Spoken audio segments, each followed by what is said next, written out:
Бизнисот е принтање на 3D органи, практично врз база на снимки од пациенти. Нема ништо што така ги пренесува финесите и соодносите помеѓу органите и структурите како 3D испечатен модел. На секој поле во медицината ќе има по некој голем брейктру со користење на вештачка интелигенција, имаме соработка со десетина хирурзи, урологија, стоматологија, ортопедија, абдоминална хирургија, со помош на модел кој што го направивме. Беше испланирана операцијата. Мислам дека без добра организација не може да има ефикасна работа. Желбата е најбитна. Ако имаш желба да се организираш така да имаш време за семејството, верувам дека може. Затоа што е пушка, сватив дека во едините 3,5 години сме успеале барем да заштитиме од тоа да научи што е пушка. Сме успеале некако да живееме во некој убав свет, опитувано со убави работи, да немаме потреба ни да научи што е тоа пушка. Доколку ви се допаѓа што го врти светот, стиснете subscribe и like. Оваа сезона, еден од вас ќе има можност да се запознае со некој од омилените соговорници на што го врти светот, а дополнително и да добие авионска карта за некоја европска дестинација. Целта е да продолжиме да ги шириме хоризонтите и надвор од дигиталниот свет.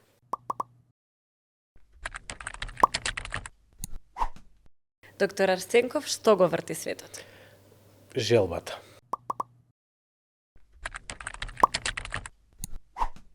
Веројатно нешто да се создаде во вашиот случај.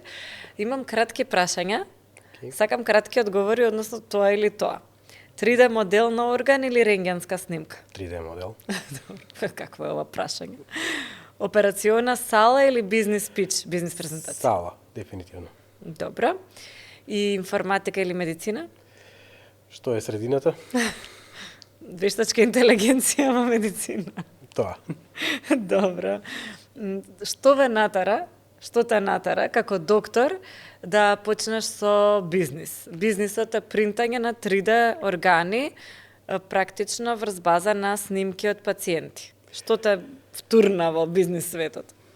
Ништо конкретно не беше од момент во кој што се речеме, сега ќе правиме бизнис, туку едноставно логичен след на настаните. Прво беше желбата или љубопитноста да се види што може да се направи со 3D принтинг како технологија, откако успеавме да направиме нешто што личи на соодветна реплика на орган, решивме да го направиме ова подобро.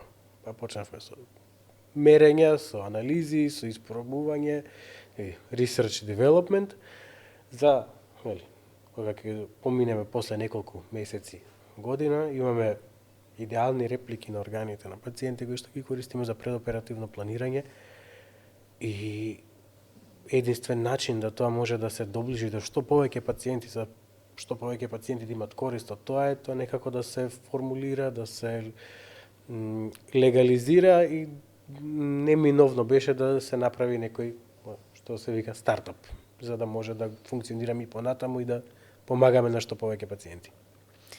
Го снимате органот, чисто за оние кои што како мене, што не се бават ни со вештачка интелигенција, нити со медицина, го земате органот од пациентот, од снимка, односно, не го земате вистински, туку снимката од него, и потоа правите 3D модел на истиот. Што значи за еден доктор да го има 3D моделот од органот, кој што ќе го оперира следниот ден?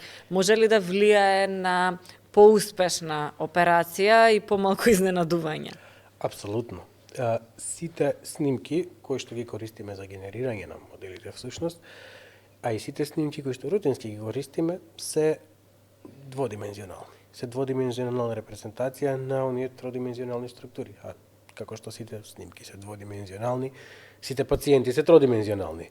И сите операции ги правиме во 3 димензии.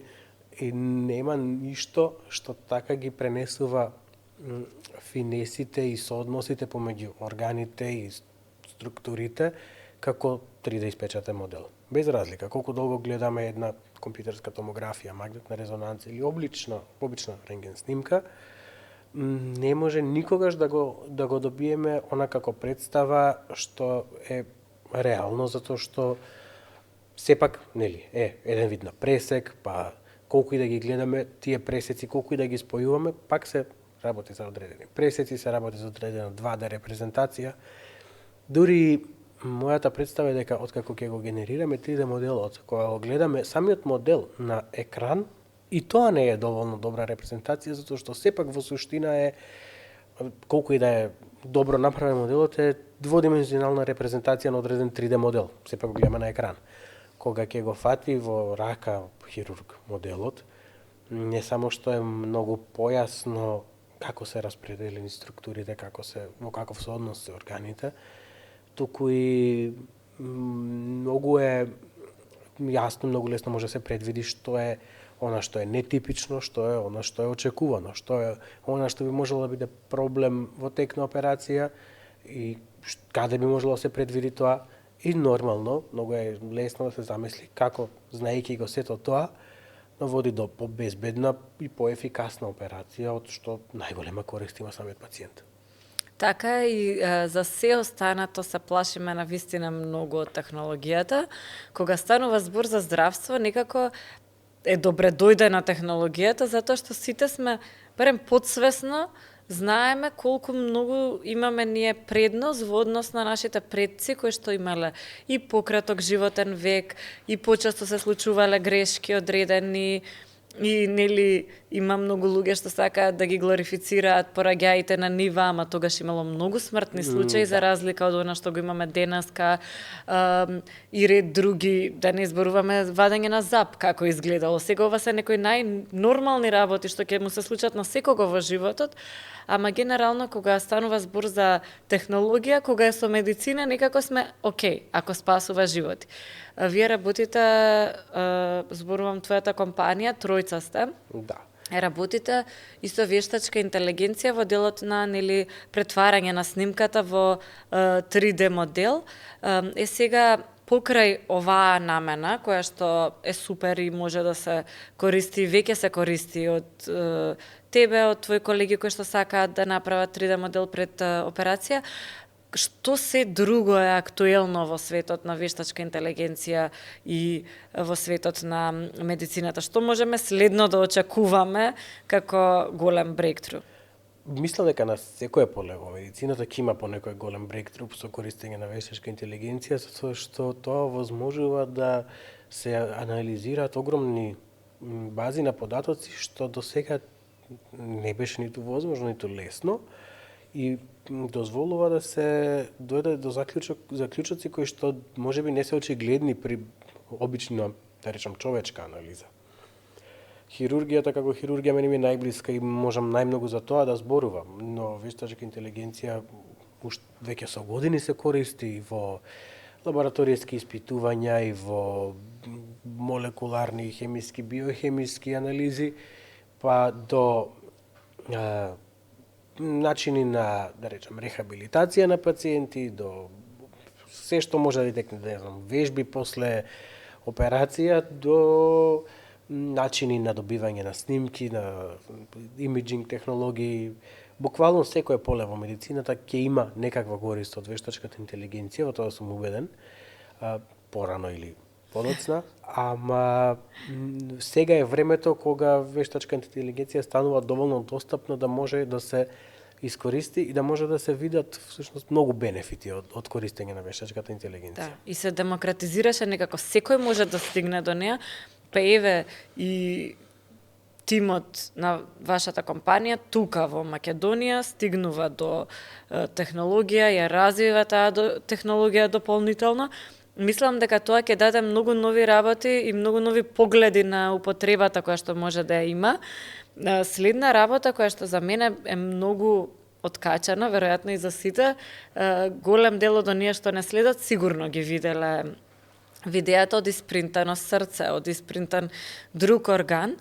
Тоа се уште не е веројатно, не може да се користи на пациенти живи или може би се користи, вие ќе ми кажете повеќе, ама јас мислев дека сме далеко од тој пазар да почне да работи и ние имаме таков еден момент, врти моабет дека до прва во иднината ќе имаме испринтани органи како такви, не вакви 3D модели како кај вас.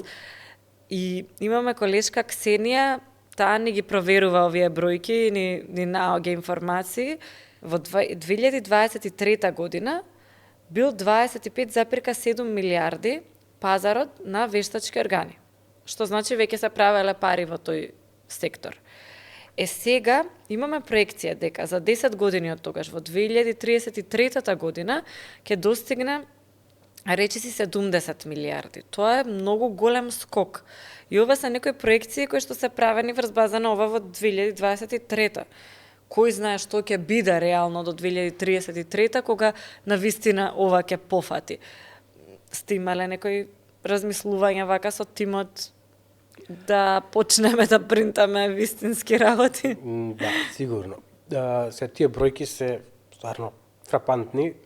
Не знам точно што опфаќа таа бројка, дали испринтани органи како такви, затоа што Може и ресерч да биде само. Може да биде само ресерч, може да се заменски, да речеме, срцеви валвули, кои што веќе со долго време се вградуваат, тие се еден вид на вештачки орган, се механичка замена, нели? Тука имаме вештачки колена, вештачки колкови кои што со десетици години наназад се вградуваат, а сепак и коските се еден вид на органи. Така што не знам што точно опфаќа тој пазар, но да одговорам на прашањето директно, да, ни поминало низ глава дека можеби некогаш би можеле да се занимаваме со тоа, но во овој момент, она што го работиме, она што дава опипливи реални резултати е она на кое што би сакале да се посветиме, затоа што резултатите се на вистина многу фасцинантни. Од секој што е пробал да ја користи технологијата, од секој хирург што пробал да оперира пациент предходно знаејќи ја неговата конкретна анатомија и имајќи ја идеалната реплика на органите кои што треба на кои што треба да им пристапи, кои што треба да ги оперира, кои ги држал во рака пред операција и веднаш штом ќе почне операцијата е сосема поинаква представа, сосема поинаков тек има операцијата. Кога всушност не го гледаш за прв пат она што треба да го направиш. Тука ваши колеги, вие веќе им давате 3D модели, односно веќе си купуваат за да видат како тоа изгледа? Да, имаме соработка со 10 хирурзи, освен јас кои што ги користеле моделиве. Сабајле се работеше во болницата кај што јас работам Свети Наум Охридски, скршеница на коска која што е нетипична, па ни беше побаран модел. Имаше минатата недела првата операција на возрастен човек на кардиохируршка операција на срце, ја направи доктор Папестиев на клиника за државна кардиохирургија со помош на модел кој што го направивме. Беше испланирана операцијата. Претходно имаме со други установи соработка и различни области, урологија, травматологија, ортопедија, абдоминална хирургија, кажавме, така што не сум само јас тој што ги користи моделите, за среќа, и уште посреќен сум со тоа што секој колега кој што ќе ги искористи моделите, придобивката веднаш ја воочува и нема, освен што нема можност за несакани ефекти, придобивките се многу големи и мислам дека многу брзо би можело да стане ова рутина, особено за покомплицирани случаи и по секојдневни случаи анатомија. Зошто да не сите сме за тоа, дали е препознаено од страна на потенцијални инвеститори, потенцијални поддржувачи и така натаму, кои што би ви дале соодветен финансиски момент на развојот на бизнисот, затоа што најчесто стартапите се развиваат побрзо ако имаат некакво финансирање надвор од она што значи продажба на органите и внес на тоа во технологијата, дополнително може да се финансира утре и од држава и така натаму, за да ги имаме тие модели, особено нели како што кажа и ти за покомплексните операции. Се јавил некој, рекол, слушајте дечки, ајде да видиме како ќе го развиеме, каде се имаме пазар. Затоа што од една страна е она што значи операциона сала и колку таму е апликативно ова што го правите, од друга страна е бизнис сегментот каде што мора да се набават материјали, машини, да се истражува, правевте иновативен софтвер, кој што со помош на таа вештачка интелигенција ќе може да ги даде моделите, да ги па понатаму вие да ги принтате. Има интерес од инвеститори? Има, во моментов сме во фаза на барање на потенцијални инвеститори, неколку акцелератори сме поминале, имаме разговори со одредени инвеститори луѓе во фаза на барање на одредени грантови за научно-истражувачка дејност. Како таква, како реална и остварена можност се уште се има, се уште функционираме на база на ентузијазам и вложување од генерално од наша страна, но има сигнали дека би можело да се најде и нешто такво. А фонд за иновации, нешто слично, се уште не сте имале соработка? Не сме имале контакти со нашиот фонд за иновации, се уште, тоа не го исклучуваме како опција, само што веројатно не стигнало на ред до нив да дојдеме или они до нас, да не побараат. Се аплицира таму.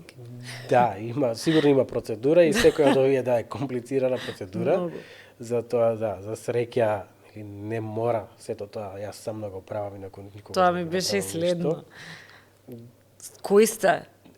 Така, тоа сакав да го кажам, значи во моментов компанијата сме тројца. Јас заедно со Огнен Плавевски, кој што е, речеме, директор на иновации и технологија, и Стефан Смилјановски, кој што е задолжен за бизнис и маркетинг делот. Поздрав до нив, затоа што вака зборуваме секогаш луѓето кога ќе дојде некој си мислат дека еден човек, никогаш не е еден човек. Не. Позади секој успешен стартап, што и да е, стојат многу луѓе, никогаш и многу луѓе кои што ентузијастички го поддржуваат тоа, така што супер што ги спомнавме и нив. Значи, сепак ве има, работите на развој на тоа што значи и бизнес девелопмент, и технологија, и се, и докторскиот дел, па и малку технологија, тоа ќе го зборуваме и програмирање. Тука си ти. Како ги балансираш двете, стартап и работа во болница, особено што стартапот знае целосно да го обземе човекот? Како е да ти биде сайд гиг, односно работа на страна, дополнителна работа? Па, вака зборевме дека мојата улога во овој стартап е специфична до тоа што веројатно никогаш не би ни сакал, а не би ни можел да ја, да се откажам од главната работа од хирургијата за да работам само во стартапот. Затоа што мојата зашто ни требаат хирурзи? Мојата, ајде да речам, вредност, односно силна страна е тоа што сум хирург кој што активно работи и плюс, прави нешто дополнително на страна. Не мислам дека може едното без другото да функционира. Не би можел стартапот без мојата дејност во хирургијата, ниту пак сега мислам дека би можело да напредува дејноста во хирургијата без овие иновации и технолошки напредоци. Се трудам да балансирам, се надевам се уште добро, но пак ќе кажам, за среќа тука се другите двајца. Огнен кој што е задолжен за техничкиот дел, за тоа да имаме прво да имаме адекватен производ од аспект на адекватно испринтани и адекватно сработени модели. Стефан е тука за бизнис делот, за сите оние договори, да речам преговори, организации на состаноци и слично. Така што апсолутно многу ми олеснува тоа што не мора се сам да правам. Инаку, мојата идеја првично беше јас да пробам и да си набавам 3D принтер и да почнам да ги принтам тие работи. Многу брзо свативме колку тоа ќе беше во најмала рака подолго време ќе бараше, а да не речам невозможно доколку не беше тука Огнен од тој аспект, со неговото долгогодишно искуство да може да многу брзо и ефикасно истражиме кои материјали се добри, кои материјали ни требаат, кој орган со кој материјал го принтаме, што добиваме како резултат. И затоа уствари беше се успешно и тргна работава и зема некој замав кој што можеби на почетокот него не очекував, кога првата идеја се јави, затоа што првата идеја беше на љубопитност, ајде да видиме што може со ова да се случи.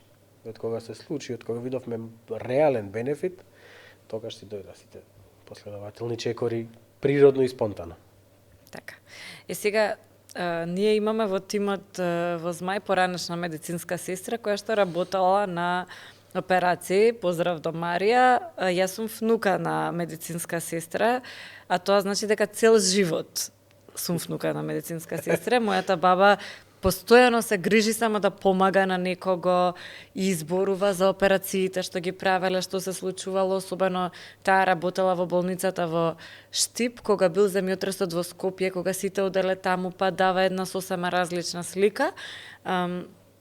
Мислам дека е многу важно да се каже дека и самата операција за хирургот е организација на кадар. Значи, има многу луѓе кои што се потребни, не многу, ама неколку, кои што се потребни за да се спроведе една операција. Ти помага ли тоа искуство, таа организација, таа смиреност што е потребна можеби во работата сега во бизнисот, затоа што и бизнисот е организација на луѓе, време, ресурси и така натаму, а знаеме дека во јавното здравство често има недоволно од се, исто и во стартап има недоволно од се, па некако логичен ми е спојот. Природна средина е кога нема доволно. Сакам да верувам дека помага. Организацијските способности или вештини, за жал, се нешто што не го учиме, ниту на факултет, ниту предходно, ниту потоа, па веројатно треба некако да се развијат спонтано сами од себе. Но мислам дека без добра организација не може да има ефикасна работа, без разлика дали е тоа нели кадар, дали е инструментариум, дали е нешто технички. Така да сакам да мислам дека и тоа помага, апсолутно помага во тоа да може да се функционира ефикасно, затоа што ако не функционираме ефикасно, џабе работиме. Сме го потрошили само времето и свој и на сите околу нас. Така, сега, дури на прва помош кога одите, ви кажуваат дека многу е важна психата кај пациентите, односно довербата во докторот и така натаму. Како одговараат на ова со 3D принтањето? Во ред помага кај докторите, дали им помага на пациентите кога некој ќе им каже вашата операција е тешка, комплицирана, меѓутоа ние имаме нова технологија со која што ќе го испринтаме точно вашиот орган, ќе вежбаме и ќе се потрудиме баш минимум ризик да има. Вака, секој пациент, односно можеби не секој, но најголем дел од пациентите сакаат да знаат што се случува со нив, која им е дијагнозата и која им е состојбата. До сега, за да им објасниме, пак ќе речем, треба да им покажеме слика од компјутерска томографија или магнетна резонанца, која што бара одредена вештина за да може да се интерпретира, затоа што не е баш така лесно. Затоа и радиологијата како специализација нешто што трае 4 години за да може еден лекар да биде специјалист радиолог за да ги интерпретира адекватно тие снимки. И сега човек кој што прв пат гледа компјутерска томографија, можеби најголем дел од нас малку во средно сме учеле анатомија на човек, но не ни е анатомијата многу блиска. Како сме учеле? Така што додека на пациентот му објасниме што гледа на сликата и кој е кругче, што значи и зошто е тоа битно, може да поминат многу време да помине и прашање колку јасно ќе може да се ја замисли. Но 3D моделот е нешто што е опипливо, веднаш видливо и многу појасно. Има студии кои што докажуваат дека користењето на 3D печатени модели, освен што е со голем ентузијазам прифатено од страна на пациентите, самите пациенти го оценуваат како метод кој што е подобар од сите други методи кога се станува збор за комуникација помеѓу лекар и пациент. Особено за објаснување на патологија и уште повеќе за објаснување на одредени хируршки процедури и постапки. А замислете студентите да би ги имале на факултет тие 3D модели, колку сега кога го спомнавте средно, па и во средно, ама особено на факултет, колку би им било подобро. Веројатно имаат нешто на медицина, ама сосема би било друго секој да си има едно, па тука да си запишува и така натаму. Да. Едно срценце. Па има понекои модели едукативни на факултетот, на кои што се сеќавам уште кога јас бев студент, но главниот проблем со тие модели, она што јас како студент го знаев, знам дека тие се некаков си модел, некакава си генерална презентација, малку се да речеме така како нацртан филм направени. Добро. И не е тоа реален орган, не е тоа реална репрезентација. Исто како што во Атлас, кога читаме Атлас, сите модели кога учиме мускули, сите се билдери, сите се идеално изгледаат, а ниеден пациент наш не изгледа така. Па добро, сега има некои тројца. Па добро, ама тие се многу ретки и обично се здрави. Аха. Така што И ова е добра порака, значи, ако сакате да бидете здрави, знаете. одржувајте добра физичка кондиција, сигурно. Да. Но моделиве се реални модели на реални луѓе со реални Да. болести. Со проблеми. Јас како асистент на факултетот на катедрата по хирургија, кога ќе дојдат студентите на вежби, често ги покажувам моделите за да се објасни одредена работа и нели првата реакција на студентите е кај се прави ова. Па тука кај нас. Зарем кај нас се прави вакво нешто. И откако ќе помине нели таа фасцинација на завршување на вежбата и објаснувањето, сите се, да речам, фасцинирани за тоа што прв пат во животот имаат можност да видат како изгледат органите кај жив човек, односно кај пациент кој што не е тоа сега кадавер, на кој што се учи анатомија, туку жив човек во која состојба се органите, во кој соодност, во која големина се. Да. И без исклучок сите се среќни за тоа што имале можност да добијат представа која што претходно можеби во 4-5 години на студиите ја немале. Да, ама и моментот на ова кај нас може, ова кај нас се прави.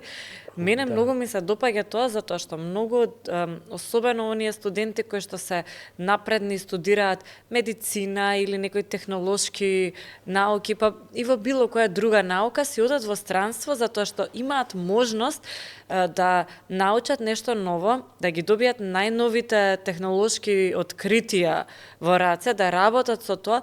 Не е секогаш дека си одат само за пари, некогаш си одат за технологијата која што не била достапна кај нас. Дали ваквите работи можеби ќе ги задржат кај нас или можеби, не знам, ете кога ќе видат ќе си речат па чекај, ако можел докторот да испринта срце, може утре јас кога ќе видам некоја технологија на симпозиум во странство ќе можам да ја донесам и кај нас да бидам прв во тоа. Апсолутно. Јас мислам дека главната причина заради која што барем медицинскиот кадар си оди од државата се условите за работа. Тука секако дека улога играа и платата, затоа што Ке си имаат за тоа на страна бизнисот. да, сигурно, што ќе им зема уште повеќе од финансиските. Да, во кој што ќе вложуваат платата, земи овде стајат таму. Ама сигурно платата, јас верувам дека иако разликите во плата како тргаме по северно се огромни, секоја држава има плюс 500 евра плата, ама што јужнијето тужније, уствари. За жал тоа искача дека е точно. И покрај тоа, мислам дека платата е најмалата причина заради која што луѓето си одат. Прва е тешкотијата при вработување во квалитетни установи, во кои што би можело адекватно да го практикуваат сето тоа што го научили и што го знаат. И втора е можноста за третман на пациенти на кадар, и медицински кадар, но технолошките можности се она што мислам дека најмногу ги тера луѓето да отидат надвор, затоа што е се многу подостапно и од аспект на технологија и од аспект на можности за научно-истражувачка работа, за напредок во кариерата, а во суштина се е тоа како можност за третман на пациенти најмногу. Така да. Така е. Мислам дека тоа што би ги натерало луѓето да останат подобрување на условите за работа, за истражување, за напредок во професијата.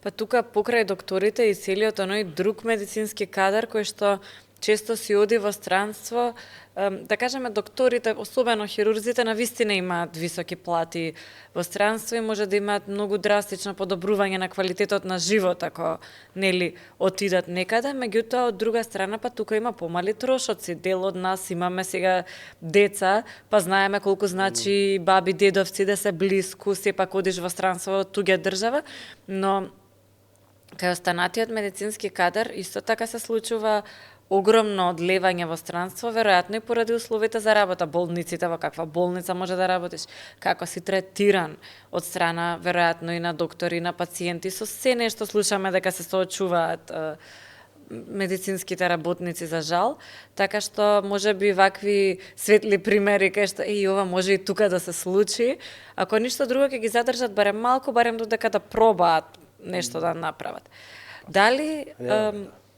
Дали се наоѓа време и за бизнис кога се работи во болница? Како се наоѓа време? Па, За бизнис, не мислам под бизнис, болницата да е бизнис, туку ова, зашто зборувам. да, па вака, прво и основно, јас барам не го гледам ова како конкретен бизнис. Да, е стартап кој што бараме начин некако да стане одржливо како решение и како можност за третман на пациентите, но првично оно што ме тера да најдам време и простор да го сработам сето тоа е, пак ќе речам, љубопитноста, желбата да се направи нешто ново, нешто не само интересно, туку и навистина корисно, и сето тоа што произлегува од тоа е она, да речам, оној бизнис момент, но бизнисот како таков не е, никогаш не бил фокус или главен фокус. Туку си произлегува од она што се случува како, ајде речам, иновативност, креативност, да речам, и она што те буди, што ме буди навечер, никогаш не е бизнисот, туку е новата идеја за што се ново може да направиме, како можеме поинаку да го искористиме, што би можеле да го возможиме како услуга на пациентите. Така што кога е идејата и желбата присутна, времето се наоѓа. Добра. Се пак ќе кажам истото, се трудам тоа да биде ефикасно искористено, за да може да се биде ефикасен и користен на сите полиња. Така, добро, сега кога детето порасне и има 3 години, навечер веројатно те будат идеите, претходно те будало и детето. Така, и во таа да. насока се слушнавме пред да дојдеш тука и разговаравме дека, нели, еве сега поминуваме време заедно, сопругата исто така е докторка. Како се организира? Ајде малку tips and tricks како да се организира еден ден за да можеме ефикасно да го искористиме и пак да имаме време за семејството. Не викам дека тоа е кој знае колку време, ама ете, да се најде време. Па, ќе речам, исто да ќе речам што го реков на почеток, желбата е најбитна.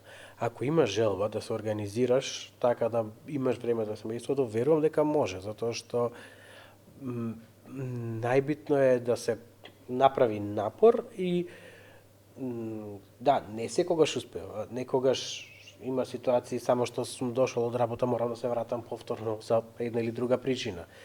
Има ситуации кога треба да се има состанок надвор од работно време или треба да се направи нешто било што е надвор од работно време, но главната цел е тоа да се организира на начин на кој што ќе биде ефикасно, без празен од, и после тоа има време. И кога ќе се дојде дома, да се биде присутен таму каде што си, да не се биде со пола ум на друго место.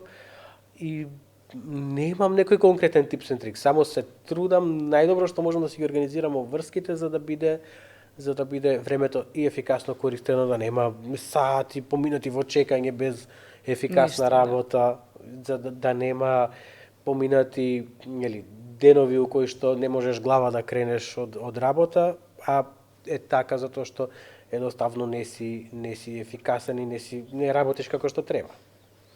Така и кога е поминато времето веројатно со детето, да биде и тоа фокусирано. Така. И еве пак ќе го свртам муабетот на она што е суштината на она што го правиме. Често ме прашуваат колку е најдолгата операција што сум направил. Без разлика колку е долга, ако операцијата трае долго време, значи не се одвива онака како што треба. Затоа Тогаш имало некој проблем.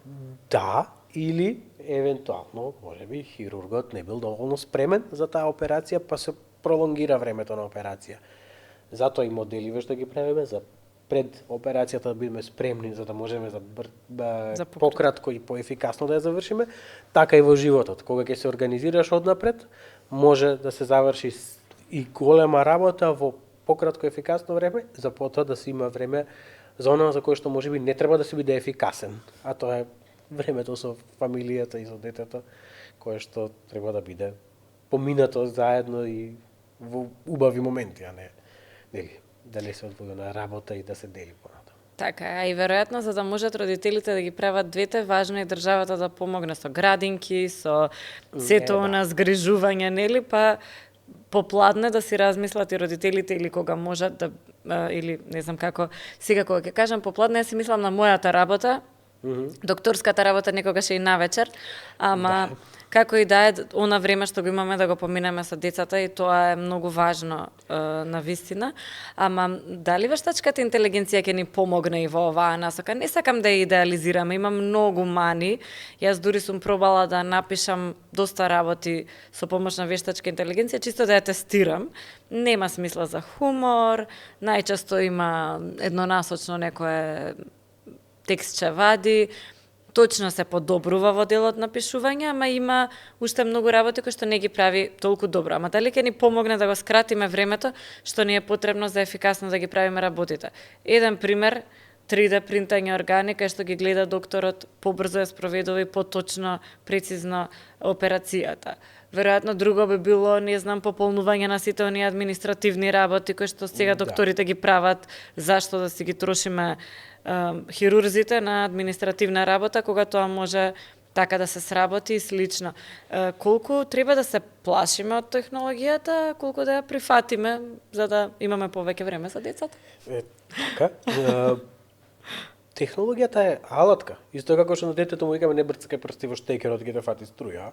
Да. Ама без струја не можеме ништо да направиме. Апсолутно.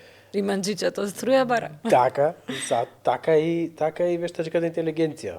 Не треба да брцкаме прсти кај што не треба и да ја користиме, а може да се искористи за било што, нели? На крајот на краиштата електричната столица како метод на погубување работи на струја, ама не може да речеме дека заради тоа струјата е лоша, туку употребата на струја е начинот на кој што го употребуваме. Апсолутно исто е со вештачката интелигенција. Колку побрзо и лесно ги завршуваме работните обврски, толку повеќе време би требало да имаме за нас. Имаше една интересна, ајде да речам, теорија на размислување дека всушност тоа што го прави човекот човек и тоа што го движи технолошкиот напредок е мрзливоста, односно желбата да се биде слободен, да се заврши работата ефикасно. И би требало, барем јас така гледам на работите, ако јас ја завршам работата како за одредено време, би требало тоа да биде, нели, завршена работа. И ако успеам да завршам за пократко време, тоа значи повеќе време за мене и моето семејство, а не за да сработам уште нешто повеќе, затоа што тешко се одвојува тоа, но би требало да го имаме на ум тоа дека кои ни се цели, кои цели треба да ги завршиме во дадено време и да можеме да си имаме на ум дека не секогаш може и треба се да завршиме во еден ден. А колку помалку време поминуваме на работа, условно кажано, односно за ефикасно и добро завршена работа, толку повеќе време за нас. И тоа ни го возможува технологијата. Ако се вратиме стотици години наназад до индустријска револуција, како се променила, нели, работата во и фабриките, и на полињата и така натаму, па имало повеќе храна за повеќе луѓе во светот и повеќе и автоматски повеќе луѓе на светот. Да, и повеќе обувки, облека и така натаму, да, има повеќе луѓе, затоа што луѓето и можеле да направат повеќе деца и да ги исхранат и така натаму. Сега сме во, ако тоа било индустријска, или ова би можела да се нарече информатичка или когнитивна револуција, затоа што е сепак начин на преносување на идеи и знаење, и тоа би требало да донесе со еден таков чекор напред, но јас се надевам дека ќе донесе чекор напред во поглед на зголемување на нашата хуманост и човечност, за да може да бидеме што по-блиску и природни едни со други, наместо, нели, оттугени и врзани за работата. Тоа е добра идеја на гледање на нештата и јас исто се сложувам дека и вештачката интелигенција и секоја нова технологија, се што е новина, е средство. Значи и оганот, нели, кога бил измислен, така. Некој беше, мислам дека антички мислител што кажа, огинот може да те изгори или да те стопли, па така веројатно и со сите видови на технологии во меѓувреме до сега, меѓу огинот и вештачката интелигенција што се појавиле. Исто и парите, со парите може да се спаси живот или може да се направи нешто многу лошо или да се украде и така натаму. Моето прашање е дали вештачката интелигенција, затоа што одеднаш се многу информации на едно место, многу можности да се создадат работи кои што се не постојат, лажни видеа, лажни можеби диагнози утре или што и да е, дали треба да се пренасочиме на учење на вредности пред да кажеме парите како вредносен систем. Затоа што ако не се исшифтаме така, луѓето ќе ја користат доминантно вештачката интелигенција за правење само на повеќе пари, а нема да размислиме дали некого повредуваме во процесот, дали правиме некоја штета и слично.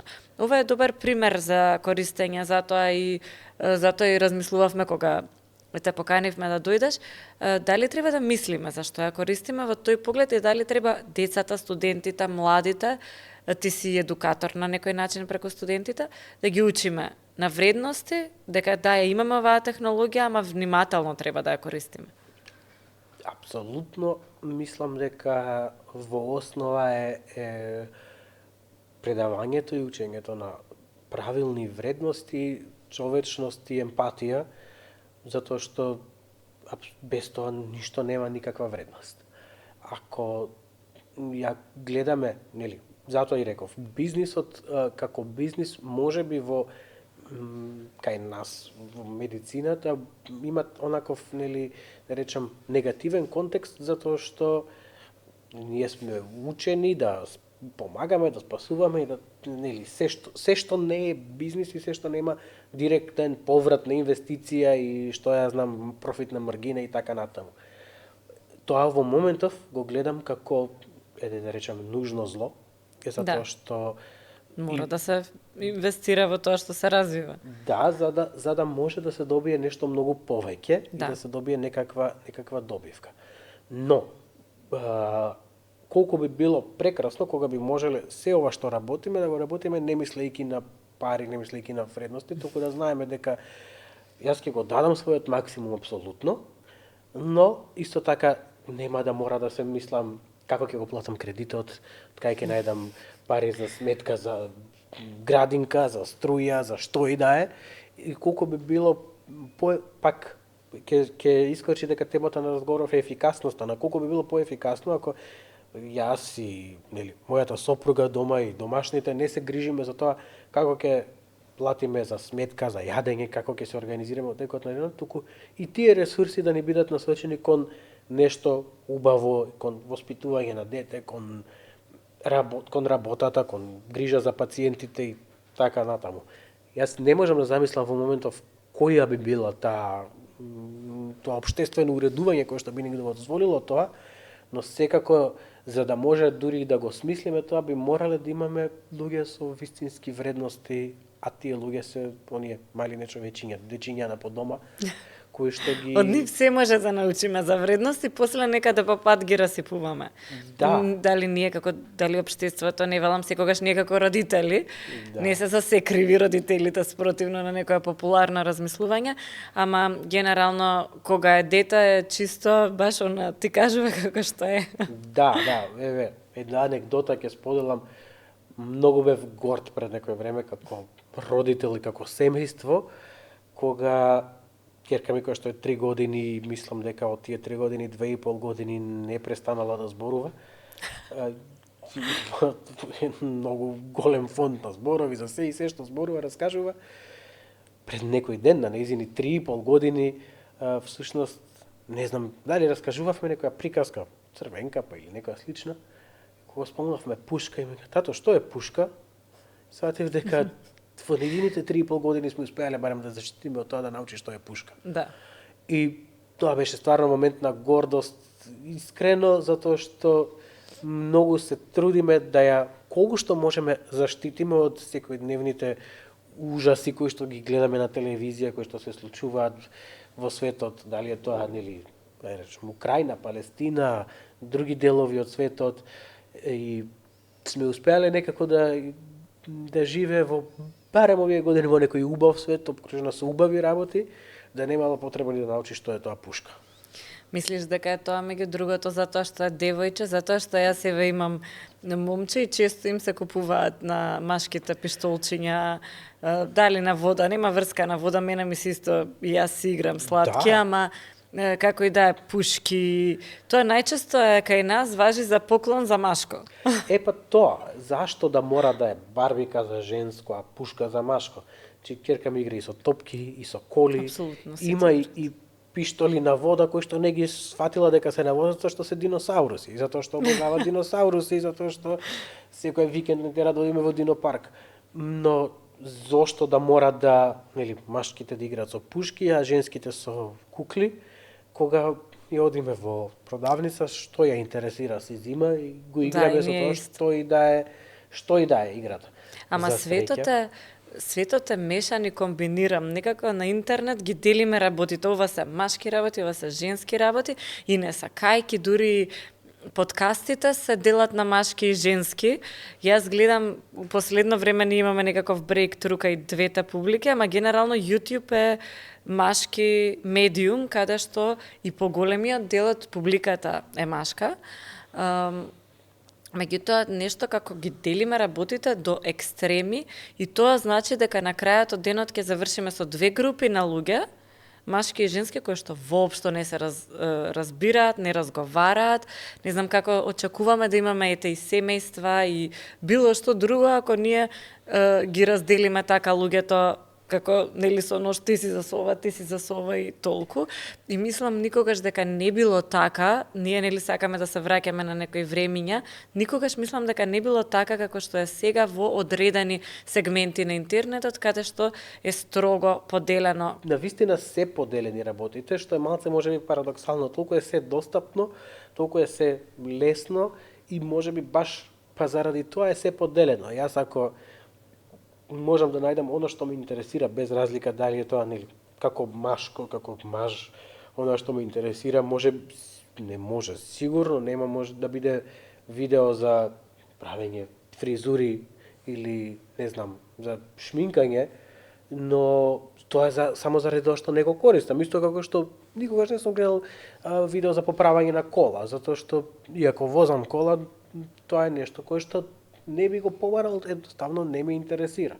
А има луѓе кои што заработат нешто трето, па ги интересира и тоа. Ето така.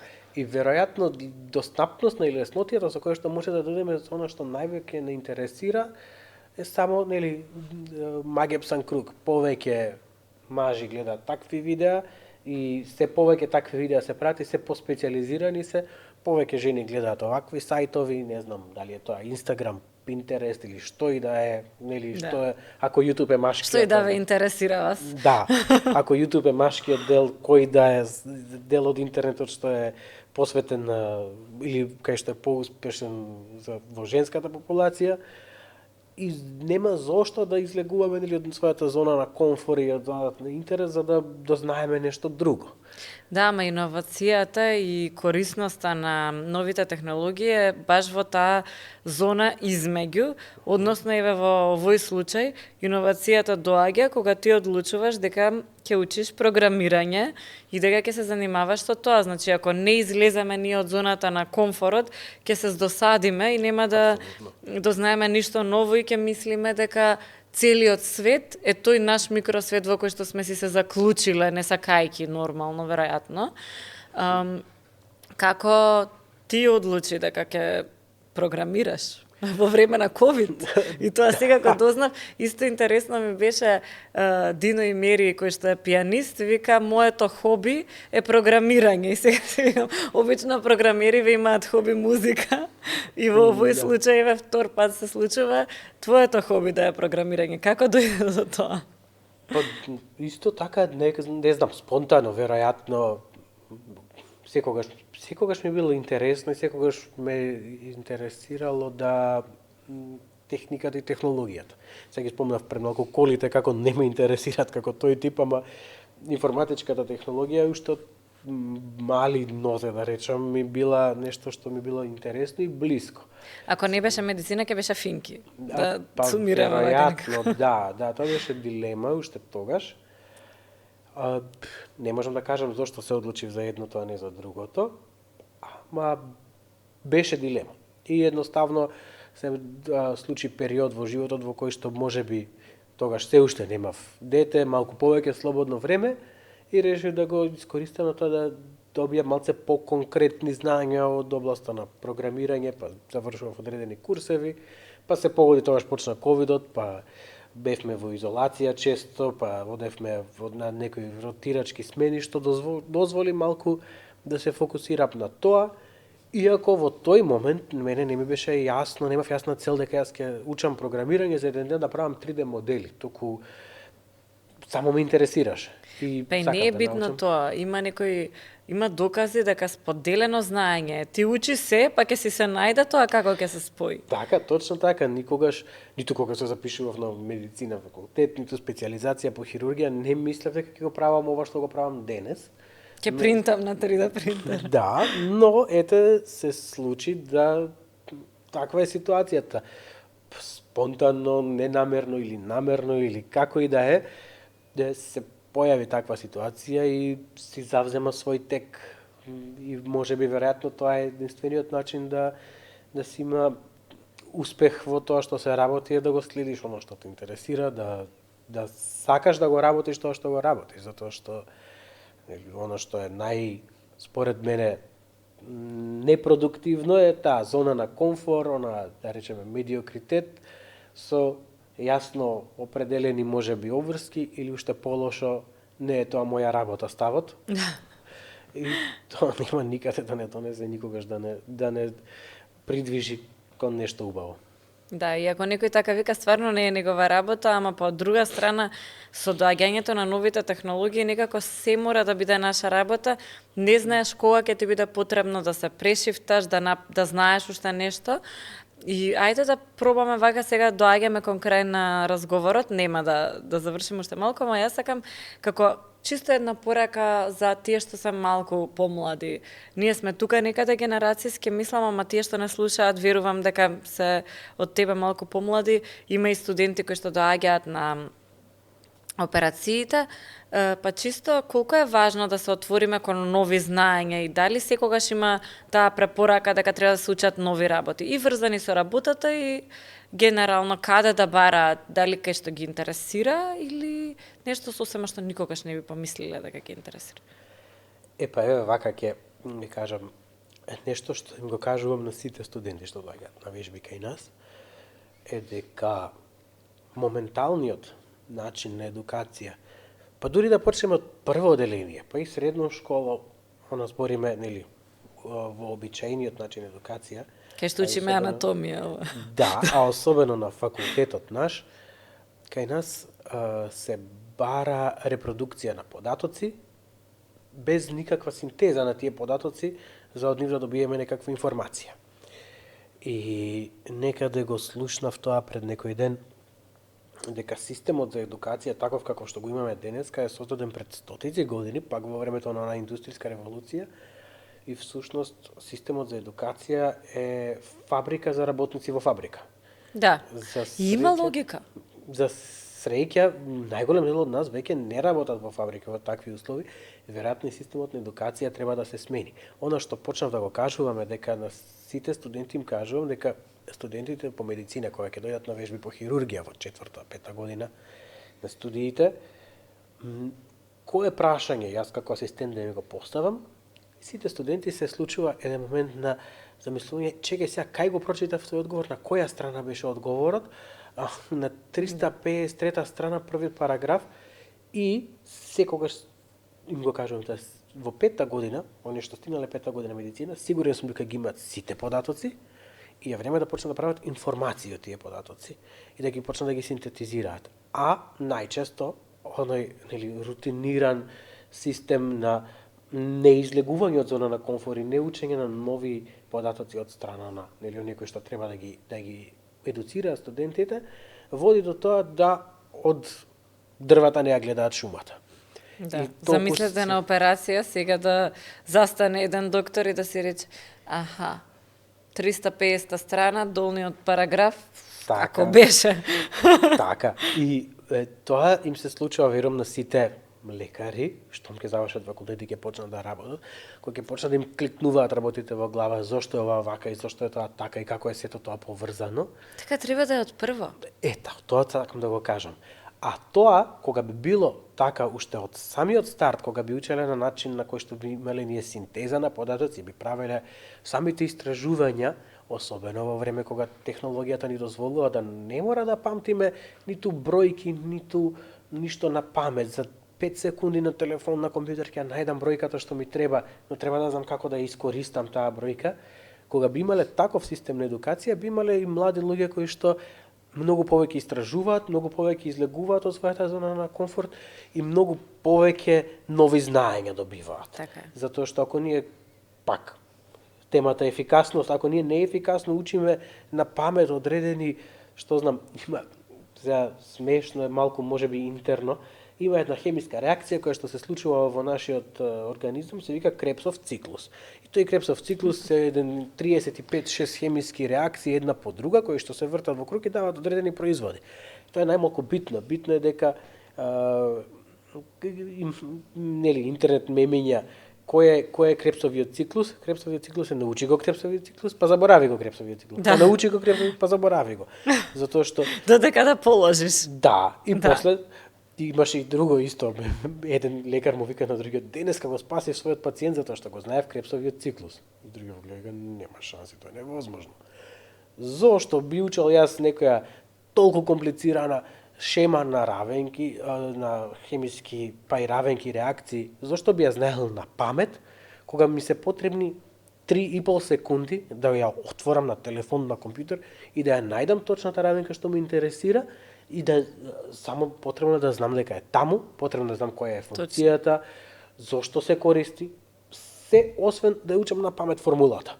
Да, ама моето прашање е ако кога имало индустријска револуција, на некој му текнало, сега ќе создаваме кадри кои што се соодветни за индустријската револуција, зошто сега не го направиме тоа? Значи сега ќе ни бидат потребни нашите деца, никогаш нема да работат во тоа време за кое учат.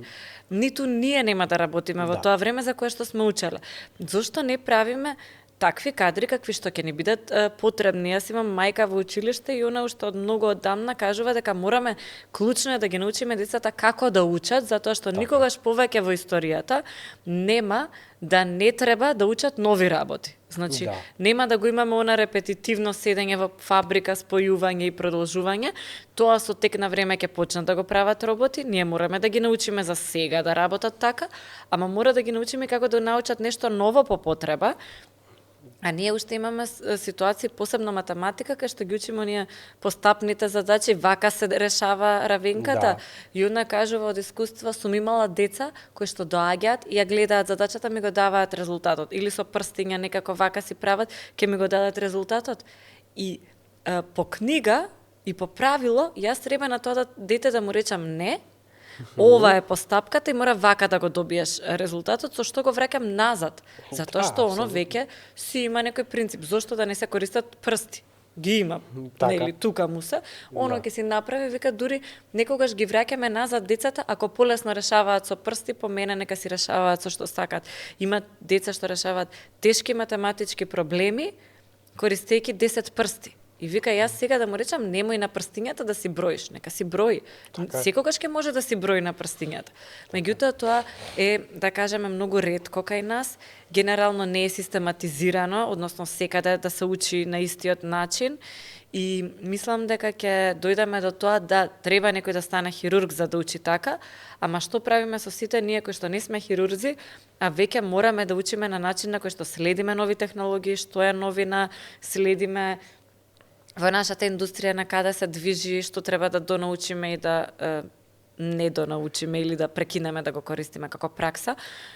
Како да го смениме тоа? Треба да учиме повеќе од хирурзите или они да дојдат во школа да предаваат? Не, далеко од тоа дека сите хирурзи се исти. Апсолутно. Иако се извинувам кон тие што не се, зборувам за оние кои што работат. На факултетот викаше дека хирургијата е карактерна особина, а не професија. Пак, ја не тврдам дека е така, затоа што мислам дека е само, како и хирургијата, така и сите други гранки, така и тоа што го кажа. заврши времето кога го научив ова и сега ќе го работам до крајот на животот и никогаш нема да се промени и тоа ми е доволно учење. Мислам дека последните представници на таа генерација се оние кои што се веќе или наскоро ќе одат во пензија и не може да остане така затоа што ако за време на индустријската револуција прво немало ни организирани школски системи, ни организирано нели таква едукација, ни општеството не било на ниво на кое што е денеска. Ама ги организирале тогаш. Тогаш немало училишта. Па благодарение на напредоците во технологијата и науката се организирало се и што е најпотребно, најпотребни биле работници во фабрика и имало систем кој што веројатно бил најдобар за тогашните услови. Да. Но за жал тој систем некако многу бавно се менува. Има многу позитивни примери, па и кај нас, и школи, и од градинки па натака, кои што следат други методологии на едукација, но за жал се уште во основа, еве гледам, имам и внуци кои што се во основно школо, и беше многу парадоксално, да го кажам, имаат во 8-9 оделение предмет иновации и професорот ги тера да направат презентација на Хамер. Која е таа иновација да прави презентација на Хамер, нешто што ние го правиме пред 25 и 30 години? Не, добро е, зашто ние на предприемништво на бројувањки учевме, така да ова е подобро. Па, може би, ама значи предметот иновации можеше барем PowerPoint презентација да ги научи да спремат, нели? Да. Така, може. а веројатно правење на PowerPoint презентација е нешто што многу тие деца ќе им треба во животот. Апсолутно. А правење на Хамер, искрено, мојот последен Хамер беше кога ми го побара во 8 оделение и од тогаш никогаш не сум помислил да го правам тоа и не ми потребало. Сладко е, нека прават хамери, ама дали ќе го научат тоа што ќе го стават на хамерот, дали ќе им биде убаво во правењето. Јас мислам дека е подобар пристап да им дадете 10 опции како да го презентираат тоа и децата да одберат кои се тие опции, а вие да им ги отворите можностите и да им речете имате 10 можности. Некој ќе направи најоткачен хамер и ќе победи во презентација со 10 PowerPoints. Некој друг ќе направи представа и ќе победи во презентација со 10 хамери и мислам дека тоа ќе ги научи за процесот како функционира светот, дека ти мораш нели да си најдеш нешто што тебе ти лежи да го направиш. И ќе сакаат да учат. Мислам, клучно е, ние ги учиме децата дека школото е досадно, е лошо. Они треба да сакаат да учат. Епа, да, ама како би сакал да учи некој ако не го учи тоа што го интересира и тоа што го сака, туку го учи да повтори податоци. Точно. Да повтори што ми кажа, како ја ти го раскажав, ја повтори ми го. И ниедна вештина, освен повторување, не се учи со повторување. Ке се вратам на истиот пример. Може, ако сака да направи хамер детето, да, ќе научи како да направи. Но што е поентата? Треба да која вештина ќе ја научи ако залепи 2 слики да рече Никола Тесла бил роден на тој датум. Тоа сакам да кажам. Тоа ми значи мене тоа во животот понатаму. Јас имав вештината што се учи е она што се учи при правење и при работа. Да. И хамерот се прави за да се научи како нека е помало дете како да исече, да залепи, да организира, па потоа ќе научи како да направи PowerPoint презентација. Пак самата тема на таа PowerPoint презентација можеби не е толку битна колку што вештината што ќе здобие. Кога ќе му биде вистински потребно, ќе биде спремен за тоа да го направи. Така, јас имав одлична наставничка по историја годините, значи на памет на многу места предмет. Драгица Мукаетова, уште ја памтам, ги раскажуваше лекциите како приказна, и од секоја лекција вадеше поука за животот. Си вика, нема вие сите да бидете историчари, ама сите можете да научите од историјата. И на нашата држава, и на другите држави, па најразлични работи во историјата што се случиле се корисни во бизнис, се корисни во животот и слично. И од неа памтам многу работи, најмалку ги памтам годините, на памет, нормално периоди ќе ми текнат и ги помнам, ама оние факти, фактографски имиња до едно до последно, не. Ама поентата, што се случило, како се случило, зошто било тоа важно, ја помнам. Додека од друга страна, во средно, имав професорка по географија, предмет кој што според мене треба секој да го знае. Како да се снајде во светот, во просторот, каде што се случува, ако ништо друго за да патува. Или за да знае кои се индустриите главни, еве во Македонија, во земјата каде што работи и живее. Јас не памтам ништо. Мене географија после ме учеше баба ми преку крстословки, затоа што ни бараше да научиме на памет точно колку кози, коњи и така натаму имало во која котлина, во кое место. Ниту имало следната година толку кози, ниту имало откако е напишан тој учебник толку. Подобро беше да ни објасни зошто е тоа добро поднебје за да има козарство, ако сакаш да се занимаваш со тоа. Ама едноставно не се случуваше. Така да таа паралела кај човек кој што логично треба, ако сака историја да сака и географија, зашто тоа е текот на нештата, кај мене не се случи заради таквото образование, затоа што немавме ист квалитет или барем приближен на наставници. Па тоа е тоа што го зборуваме цело време и во Поздрав до двете, само мислам, никој не е крив, треба тоа да се смени. Во тоа што го кажат, на неколку моменти го кажа она што сакам јас да го кажам. Зошто?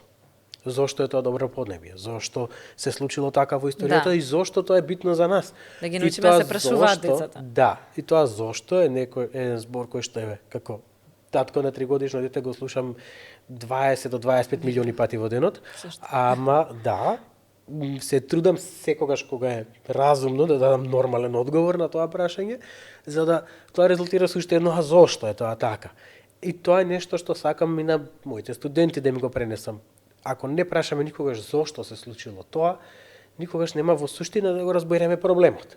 Без разлика, нели, кога ќе дојде и ми кажат за одредена болест и ги прашаме, а зошто се случува тоа? Па вака и вака, да, окей, знам како се случува, но зошто доаѓа до тоа да се јави кај одреден пациент, одреден човек. И после има, нели, тишина, кај го прочитав тој одговор, имаше нешто. Не сте го прочитали никаде, но сигурен сум дека го знаете. Да. Ќе размислете наназад, вратете се на првиот час по анатомија и ќе смислиме и ќе дојдеме заедно до разговорот и после ќе рече, ова нема никогаш да го заборавиме затоа што ни е така објаснато. Да, затоа што многу е лесно кога размислуваш логички, само да си ги повртеш работите кои што веќе ги знаеш, а во суштината на сето тоа е прашањето зошто? Зошто ми е ова битно и што учам јас од ова?